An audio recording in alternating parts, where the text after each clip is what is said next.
Guys என்னோட birthday மந்த்ல தான் ப்ளம்முக்கும் பர்த்டே போல. ஸோ அவங்க வந்து 11th ஆனிவர்சரி சேல் போயிட்டுருக்கு. பை 2 கெட் 2 பை 3 கெட் 3ன்ட்டு நான் அதுலேருந்து வாங்கி உங்களுக்கு காமிச்சிருக்கேன். ஆக்சுவலா இது வந்தே 1 வீக் ஆயிடுச்சு. சேல் அவங்க எக்ஸ்டெண்ட் பண்ணியிருக்காங்க. ஸோ நான் இன்னைக்கே போட்டா உங்களுக்கும் யூஸ்ஃபுல்லா இருக்கும்ன்ட்டு. ப்ராடக்ட்ஸ் பார்த்தீங்கன்னா, இந்த டப்பால தான் வந்திருக்கு. என்ன இருக்குன்னு நம்ம பார்ப்போம். நான் வந்து பார்த்தீங்கன்னா, பை 2 கெட் 2 ஆஃபர்ல தான் வாங்கியிருந்தேன். ஆக்சுவலா 2 ப்ராடக்ட் வந்து ரீஸ்டாக்கு. 2 வந்து புதுசா ட்ரை பண்ணலான்ட்டு வாங்கியிருந்தேன். அந்த ரீஸ்டாக் ப்ராடக்ட் பார்த்தீங்கன்னா, இந்த கிளென்சிங் பாம் மேக்கப் ரிமூவ் பண்றதுக்கு வந்து சூப்பரா இருக்கு இது. அடுத்தும் ஒரு ரீஸ்டாக் ப்ராடக்ட் பார்த்துருவோம். இது வந்து ரைஸ் வாட்டர் நயாசினமைட் டோனர். அப்ப பார்த்தீங்கன்னா, இந்த ஸ்ப்ரே பேக்கேஜிங் கிடையாது. இப்போ வந்து ஸ்ப்ரேல குடுத்துருக்காங்க.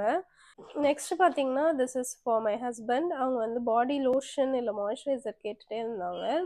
இந்த வெண்ணிலா கேரமெல்லோ வந்து நெறைய பேர் நல்லா இருக்கு, அந்த ஃப்ரேக்ரன்ஸ் நல்லா இருக்குன்னு சொல்லதால சரி ட்ரை பண்ணுவோன்ட்டு இத வாங்கியிருக்கேன். ஃபைனல் ப்ராடக்ட் பார்த்தீங்கன்னா, அதே வெண்ணிலா கேரமெல்லோல வந்து பாடி மிஸ்ட் எடுத்திருந்தேன். இதுவும் சரி நம்ம பாடி லோஷன் வாங்குறோமே, அத டாப் அப் பண்ற மாரி இருக்கும்ன்ட்டு இந்த வேரியன்ட் எடுத்திருந்தேன். பீச் கலர் பவுச் வந்து காம்ப்ளிமென்ட்ரியா குடுத்திருந்தாங்க.